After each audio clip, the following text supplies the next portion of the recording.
If you look closely, you can see the intention behind the action, a project, or a sassy tweet. Intention is palpable.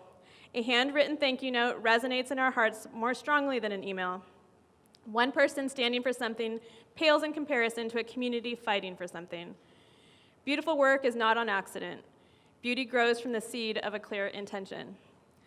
So how do we get better at setting clear intentions?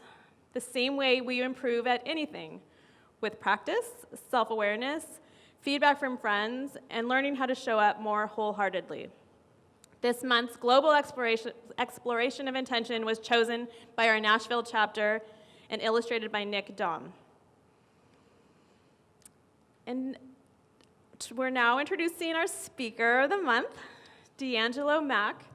He leads the acclaimed Sacramento Violence Intervention Program. He was handpicked by Kaiser Permanente and the city of Sacramento, and he brings over 15 years of on-the-ground youth and family engagement experience to the program. Mr. Mack has served as a community organizer, a motivational speaker, and a youth pastor within the inner city of Sacramento, and has contributed to the development and implementation of key violence reduction programs, such as Ceasefire and Sacramento Summer Night Lights. He's also been an actor and a playwright for the last 15 years. He's created a production called Trigger, which I think he's going to talk a little bit about today. It's a discussion piece centered on addressing generational trauma and adverse childhood experiences as they pertain to urban youth in America. He's in the process of also creating a nonprofit, the Macknificent World, which aims to engage the intersectionality of trauma and race using the arts. What I find fascinating about him is how he walks into the face of trauma on purpose, with intention. I'm sure it takes its toll, but he's always willing to sit with others in the most painful time of their lives and help guide their way through. Please help me welcome Deangelo Mack.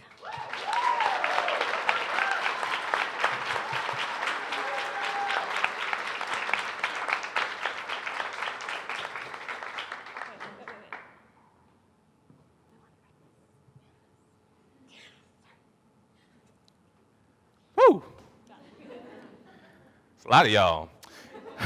Good morning. Good morning. Good morning. Well, let me first of all start like my mama taught me and thank the people who allowed me to be here. So I want to thank Britt and Rebecca and the Creative Mornings crew for allowing me to come and share my heart and my passion and my life's work. And of course, my friend Erica, who's not here, who got me this paid gig. So thank you for no, not paid? Okay. All right.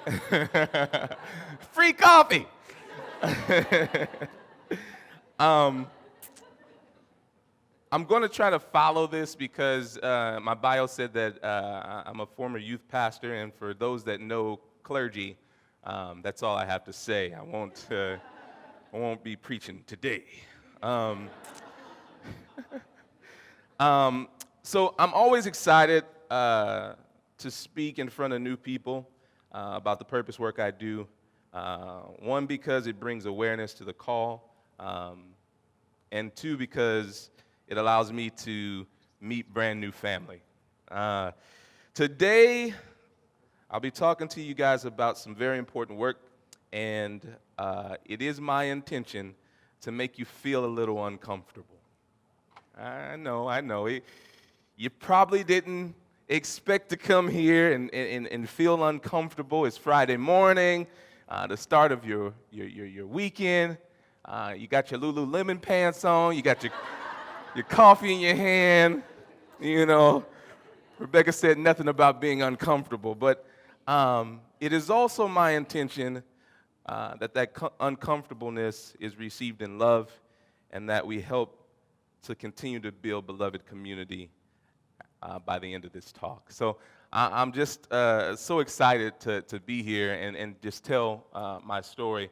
And it has to begin with what Rebecca and Britt are calling my Sally Struthers moment. And for some of you guys, like, Sally Struthers, who the hell is Sally Struthers? Sally Struthers in the 80s, well, 70s sitcom. Just Google it, Google it. But this story is going to begin, it's going to end talking about great work around a nonprofit that I'm creating called Macknificent World. But I have to begin the journey by telling you how I got there. And how I got there is being a young 7-year-old growing up outside of Chicago, Illinois, watching Saturday morning television, right? When I grew up in the 80s, Saturday mornings, cartoons were on constantly. And then Sundays, Kung Fu was on, so that was like, but Saturdays, we watched cartoons and we enjoyed, the marathon of cartoons. And then after cartoons, there were these infomercials that would come on. And they were basically called Feed the Children, right? And they would show these images of these young babies and families riddled by famine, poverty, lack.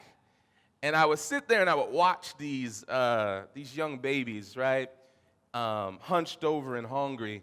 And I would just sit in front of the television and weep, just weep over this ridiculousness. I'm like, where is this? Why is this happening? Where's the outcry? Why isn't anyone doing anything? And as I was weeping and with it, I couldn't articulate like that at 7, but it was inside me, I was feeling that way. And my sisters, they would laugh at me, and they would be like, why are you sitting there crying? Let's go outside and play. And I'm like, don't you see the babies? Don't you see the babies? My friend says that it's because I'm a Cancer.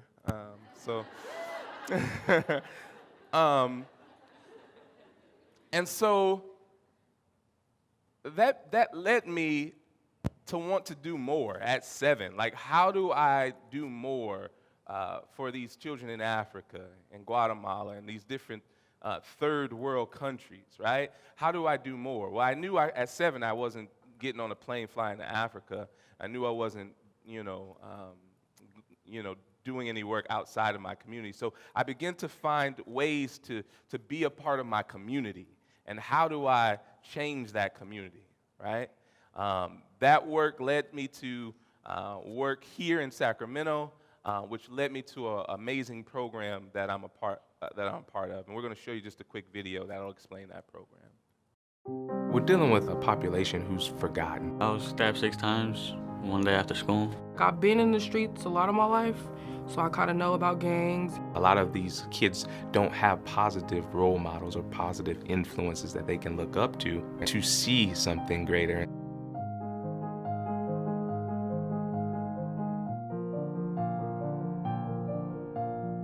When our trauma center opened here in South Sacramento, we looked at our statistics and we knew that about 20% of the injuries that would come into our hospital, the violent injuries, would be youth between the ages of 15 and 24. We knew that there were things to do to stop the violence and to prevent these kids from either going out and being re-injured or else taking the violence back out to the community where they would start retaliations and the violence could just spread. So we really wanted to do something about that. At that time, we formed a relationship with WellSpace.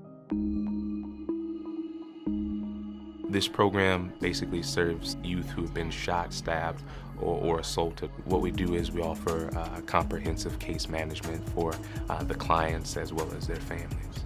My history is gang members in my family, fights, violence. My track record is not good at all. I was just kind of running around, partying a lot, and then I ended up getting shot. When an incident happens, there's a phone call made to myself and my team, and we respond within an hour. WellSpace comes right to the bedside in the emergency department where that person is most vulnerable. When you're laying there and you're shot or stabbed and you're hooked up to IVs or you have a ventilator tube going into you, at that moment, they're open, and so we can start to make changes in their life so that we don't have to send them back out on the streets, back out to their homes, back into the schools alone and without support. So it's a new beginning for me, something new, somebody different that I could kind of confide in instead of like the regular people around me. We're giving them a way to get their high school GED or get a diploma or just have that person out there to be able to listen to them. Whether that be finding a job, getting back into school, job training, whatever they want to do that's positive, we actually push them in that direction.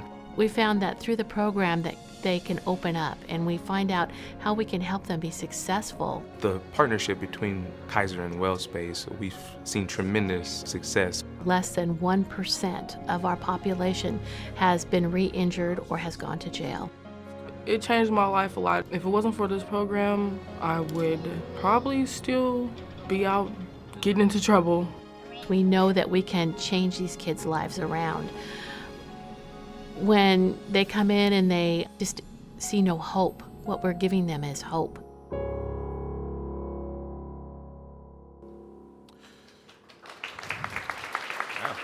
Thank you. Thank you. Thank you. So, so that's the work I do. I want to, of course, thank our partners, Kaiser, and definitely WellSpace Health for giving me a platform to actually do this work and run and be free and help the community that I help. So that's what I do during the day. I wear a cape during the day and a cape during the night. That was a joke. But in doing this work, you heard my good friend Wendy Scala say at the end that we have less than 1% recidivism rate or re-injury rate for the clients that we work with and for, right? So our program is very successful. The main portion of the program is to make sure folks don't re-injure, and we do that. But that wasn't enough for us. It wasn't enough for my team. It wasn't enough for the folks that partner with us. Yes, we're successful. We're dotting I's and we're crossing T's.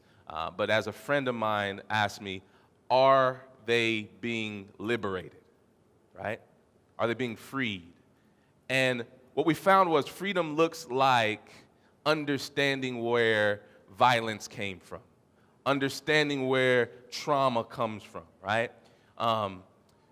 Unfortunately, in America, this country was founded with a tradition of violence, right? It was violently stolen from people who actually lived here before. If you didn't know, people lived here before the Plymouth Rock stuff and Columbus and all that stuff. And then it was built violently on the backs of stolen people. People steal people, stolen people, and that's what we have today. We have this great land, America. It's great, but it's got a shady past. And so we have done our best to teach our clients about what generational trauma looks like, right? We're finding young people coming into our offices who have been shot, and their father's been shot, and their great-grandfather's been shot, and it's a perpetual thing. And so unlocking the mystery of not treating branches but healing root has been our key, right? And so we go after root causes. Going after root causes has caused me to think more about my life and about being more intentional about how I do that, right? And so just recently, I wear a lot of hats, too many to name, but one of those hats, I like to write plays in my spare time, just write a play. And I wanted to write a play that talked about a study that we learned about called ACEs. ACEs stands for Adverse Childhood Experiences. But I wanted the play to be around urban youth, because urban youth, their stories aren't told much. And from the community I'm from, storytelling is our life, right? To tell a story is how we survived. We were very intentional about passing these stories down from generation to generation, not only so we don't forget, but also so that we learn and we continue to teach others. And so I went around the city creating this play, or trying to create this play, asking young people what they thought violence was. It was interesting because when I did these listening campaigns with young people from ages 9 to 20, they would tell me things like, violence has to draw blood, nothing else. Violence has to be, you have to be hospitalized in order for it to be violence, right? And then I asked them, I said, well, what's the earliest time in your life that you experienced violence? And the average age was 7, right? Now, mind you, violence has to be something that's hospital-based, or you have to bleed. And so these young people were experiencing these things at an early age, right? Things that we knew that they were seeing. But when I began to ask them stories about the violence, they would say things like, yeah, when I was 10, I watched my best friend get shot in the head. When I was 5, I was in a grocery store with my mom, and these women came in and they jumped her. They beat her. And when I tried to help my mom, they beat me too. These were stories that I heard from our young people, which helped me create this play called Trigger. We have a little trailer. I know you're about to sip that drink. We're going to show you this short trailer of Trigger. It's Wednesday. We're walking down at MLK Boulevard. Any MLK Boulevard. You pick the city.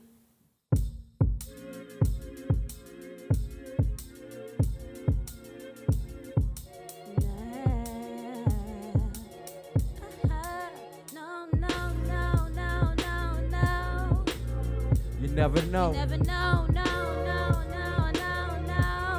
You never know. You never know, no. Today I face myself in the mirror. I look close and lock eyes with my fears. Realize dirt lies on my surface, can't lie. Sometimes I question God, what's my purpose? I wanted if I'm wanted in the universe. Curious, so I wanted in the universe. Searching for an assignment that I was given. The clock is ticking, I'm hoping I find it before I need a hearse.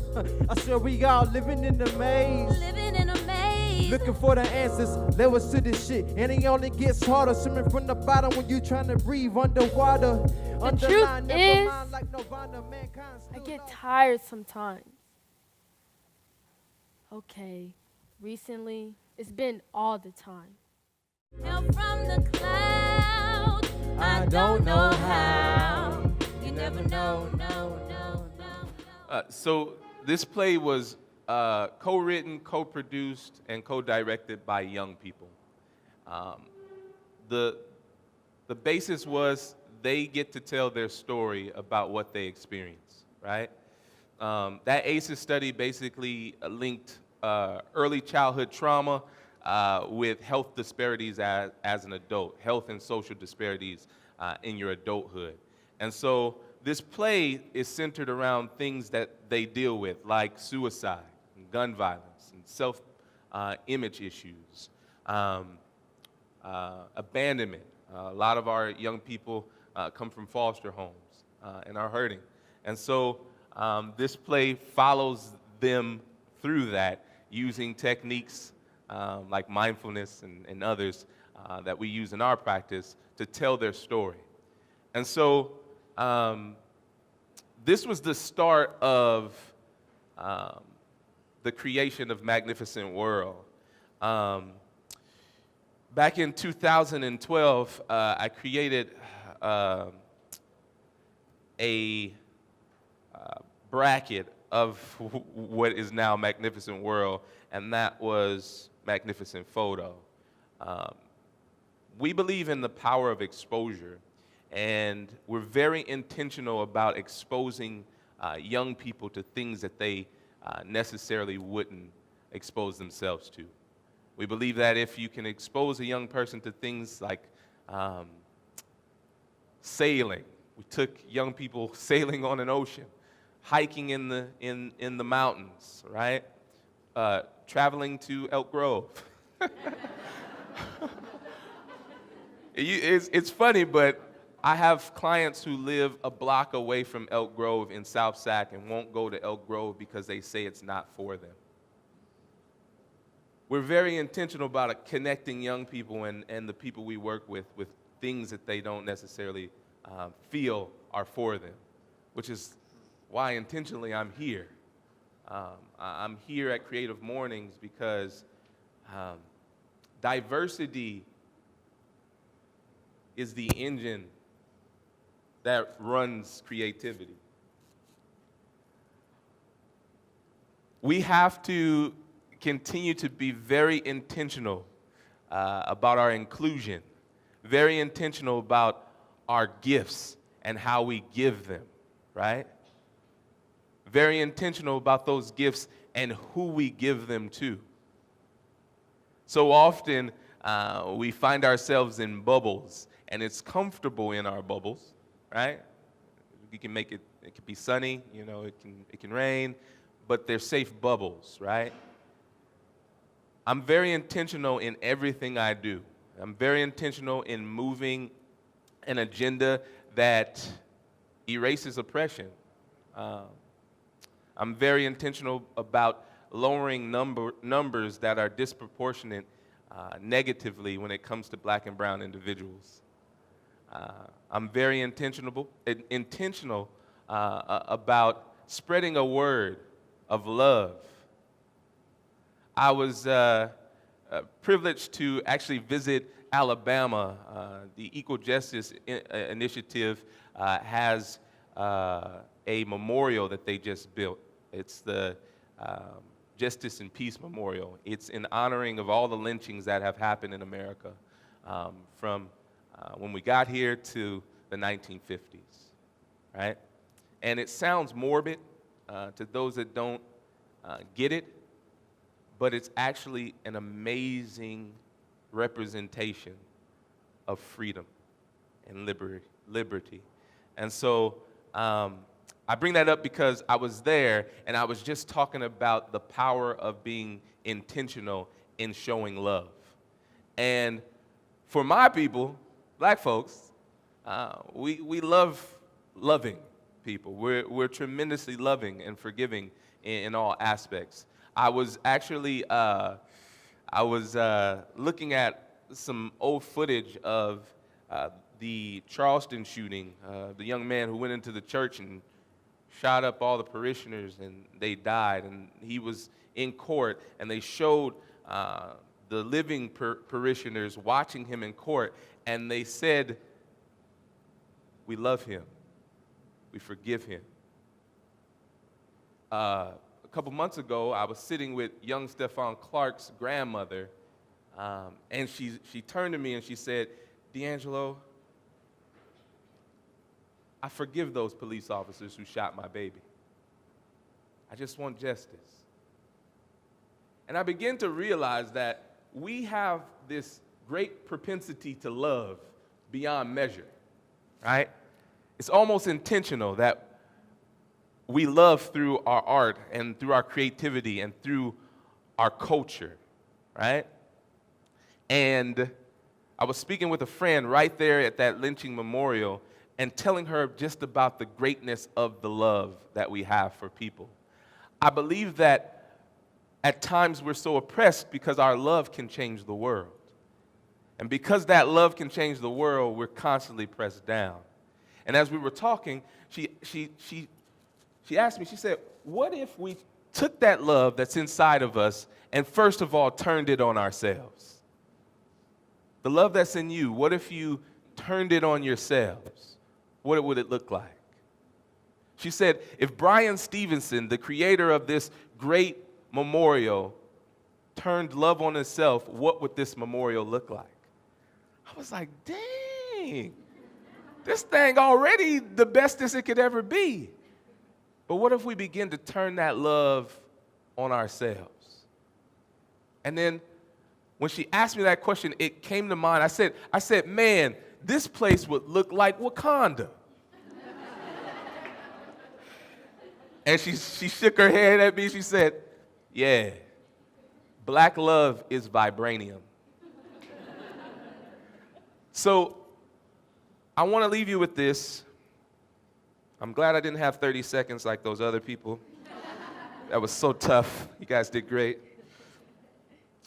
I do this intentionally, this work intentionally to better my community. I first of all do this work intentionally to better the lives of my daughters and my sons. I do this intentionally for those who are voiceless and hurting. I do this intentionally for a black and brown community of people who could never see themselves telling their stories of trauma and triumph before an audience like this. I'm intentional in everything I do, from the clothes I'm wearing today to the words I'm formulating and speaking to you right now. Because, quoting Maya, I come as one, but I stand as 10,000. And to amplify the words, Oprah said, I stand not only as 10,000, I stand as 10,000 to the 10th power. I'm asking you guys today, be intentional about your gifts and your talents. Look at those who are less fortunate and give those gifts and talents. Thank you guys for the time. Thank you for listening to me. Appreciate you.